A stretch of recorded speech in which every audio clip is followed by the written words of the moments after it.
Assalamualaikum warahmatullahi wabarakatuh. Selamat pagi, selamat siang, selamat sore, maupun selamat malam. Sebelumnya mohon izin memperkenalkan diri saya terlebih dahulu. Nama saya Ahmad Farhan Berlian Purnama, bisa dipanggil Farhan.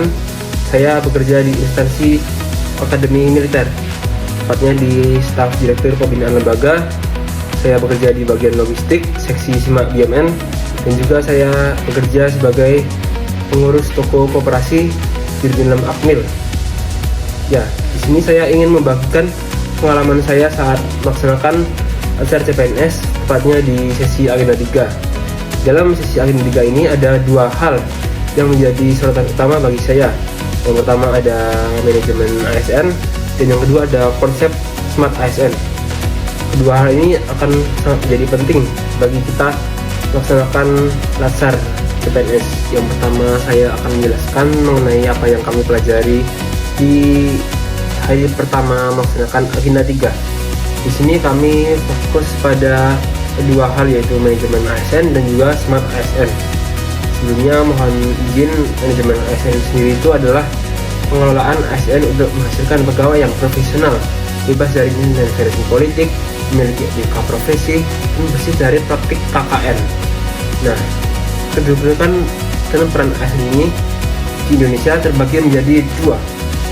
Yang pertama itu ada pegawai negeri sipil atau PNS, dan yang kedua ada P3K atau pegawai pemerintah dengan perjanjian kerja.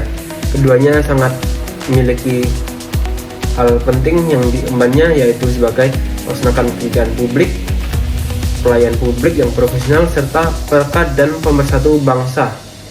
Nah, di manajemen ASN ini kita juga belajar konsep sistem merit. Ya, merit ini merupakan konsep dengan segala tahapan manajemen murni pada kualifikasi, kompetensi, dan kinerja secara adil tanpa mendiskriminasi latar belakang, ras, etnis, agama, gender, maupun yang lain. Nah, contoh penerapan sistem merit ini adalah saat kita melaksanakan tes CPNS atau rekrutmen CPNS menggunakan tes berbasis komputer atau CAT. Kemudian hak-hak, kewajiban, dan kode etik ASN ini selalu berdasarkan Pancasila dan Undang-Undang Dasar 1945. Lalu kita fokus pada konsep Smart ASN. Konsep Smart ASN ini adalah bagaimana ASN dapat mengikuti perkembangan zaman, terutama dalam digitalisasi dan juga perkembangan teknologi. Kita dituntut untuk bisa mengikuti semua perkembangan ini dengan baik dan agar bisa menunjang kinerja kita. Nah, dalam konsep Smart ASN ini ada 4 pilar yang perlu kita ketahui. Yang pertama adalah digital skills. Itu adalah kompetensi literasi digital untuk mengetahui, memahami, maupun menggunakan perangkat keras seperti HP atau laptop yang kita gunakan dalam kehidupan sehari-hari. Nah, seperti mencari informasi, memilah berita, maupun menggunakan media sosial dengan benar, itu merupakan digital skill yang bisa kita pelajari. Kemudian ada digital ethics. Digital ethics ini adalah bagaimana kita beretika dalam dunia digital agar kita bisa lebih bersadar, tanggung jawab, dan juga berintegritas agar kita tidak merusak nama baik instansi kita. Kita harus mempunyai etika dalam bermedia sosial. Juga adalah digital safety. Nah, digital safety ini adalah bagaimana kita dapat menjaga diri kita agar kita bisa mengenali, memolakan, meningkatkan kesadaran untuk perlindungan data pribadi dan keamanan digital agar data kita tidak bocor maupun disalahgunakan oleh pihak-pihak yang tidak bertanggung jawab.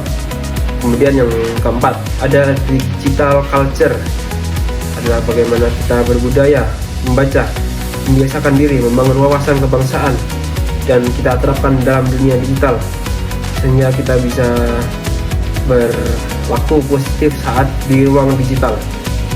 Itu adalah 4 pilar yang harus selalu kita ingat dan kita pegang untuk menjadi Smart ASN. Oke, di hari pertama kita ada 2 tugas utama. Yang pertama ada tugas individu maupun tugas kelompok. Nah, di tugas pertama ini kita mengerjakan tugas dengan menganalisis isu-isu yang ada di satuan kita. dan saya mengambil isu yang ada di Akademi Militer, tepatnya di Binlem. Nah, isu yang saya ambil itu ada 3, namun hanya ada satu isu yang terpilih menggunakan metode analisis USG. Nah, kemudian isu yang terpilih ini akan kita analisis kembali menggunakan metode Fishbone, dan setelah itu baru kita cari gagasan kreatifnya untuk menyelesaikan isu tersebut. Dan gagasan kreatif yang saya ambil adalah digitalisasi sistem pencatatan transaksi koperasi berbasis aplikasi sederhana.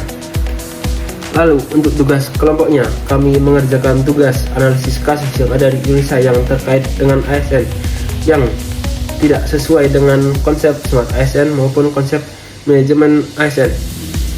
Kelompok kami mengambil isu tentang P3K yang merasa bahwa kebijakan untuk P3K dan ASN itu tidak adil, sehingga P3K merasa ingin disetarakan dengan PNS. Maka dari itu perlu diselesaikan dengan cara sistem merit yang lebih adil untuk kedua belah pihak.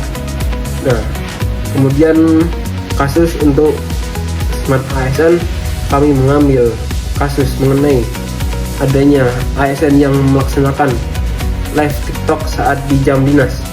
Itu sangat tidak baik dan melanggar digital ethics maupun digital culture, sehingga kita harus lebih aware lagi terhadap kasus ini agar tidak terulang kembali, karena live TikTok saat jam dinas sangat tidak baik bagi instansi kita maupun bisa mencoreng nama baik ASN. Kemudian di hari kedua kita laksanakan presentasi mengenai 2 tugas yang kita lakukan tadi, dan pertama kita presentasi kelompok, dan kelompok saya presentasi pertama dan mendapat apresiasi dari Widya Iswara kami, yaitu Bapak Gatot. Kemudian kami melaksanakan presentasi individu mengenai tugas-tugas analisis yang kami lakukan mengenai analisis kasus di satuan kami masing-masing, dan semuanya dapat berjalan dengan baik.